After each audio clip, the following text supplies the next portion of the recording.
केलेला आहे। नेत्यांचा गौरव वाढावा, अभिमान वाढावा अशा पद्धतीचं काम शिक्षण दरबाराच्या माध्यमातून त्यांनी केलेलं आहे। शिक्षकांचे प्रश्न सांगत असताना या प्रश्नांची दखल आपण घेतली पाहिजे, हे प्रश्न आपण सोडवले पाहिजे असा उपयोग त्यांनी राजकारणी सहकार्यांचा करून घेतलेला आहे। म्हणजे शिक्षकांच्या बाबतीमध्ये ते कौटुंबिक अशा प्रकारचं नातं देखील त्यांनी निर्माण केलेलं आहे। अनेक शिक्षकांनी लिहिलेलं आहे, त्यांचा फोन आला, आई कशी आहेत, बाबा कसे आहेत, मुलं कशी आहेत, म्हणजे इतक्या आपुलकीने आपल्या शिक्षकांच्या बद्दल तळमळ करणारा एक शिक्षक नेता आपण कधीही पाहिला नाही आणि तो पाहतोय तो धुमाळ सरांच्या निमित्ताने।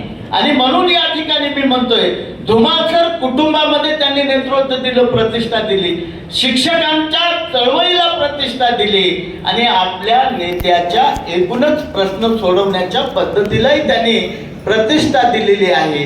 या सगळ्यांना प्रतिष्ठा देणारा नेता म्हणून धुमाळ सरांकडे आपण पाहिलं पाहिजे आणि त्यांचे जे गुण आहेत की त्यांच्या जडणघडणीबद्दल मी जेव्हा या घुमासांमध्ये एक लेख लिहिला की त्यांची विचारशैली कशी आहे, जो माणूस महामानवांच्या विचारांच्या अनुसार आपली कृती करतो, त्या पावलावर चालत असतो, खऱ्या अर्थाने तो प्रश्न सोडवत असतो, जाणीवपूर्वक आपलं काम करत असतो, जाणीवपूर्वक काम करण्याची किमया महामानवांच्या विचारांच्या मधून त्यांना आली आणि ते प्रश्न त्यांनी सोडवण्याचा प्रयत्न केलेला आहे।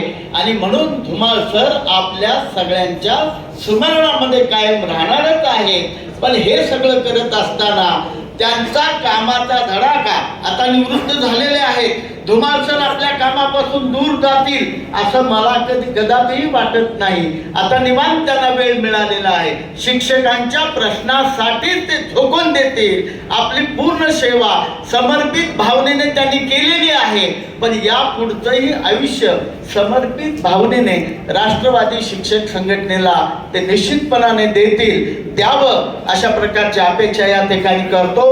ते आता नियत वयानुसार सेवानिवृत्त झालेले आहेत। आपण सर्वांनी त्यांचं भावी आयुष्य सुखा समाधानाचं जावं, दीर्घ आयुष्याचं जावं अशा प्रकारच्या शुभेच्छासाठी हा कार्यक्रम या ठिकाणी आयोजित केलेला आहे। या प्रसंगी मी त्यांना शुभेच्छा व्यक्त करतो आणि थांबतो।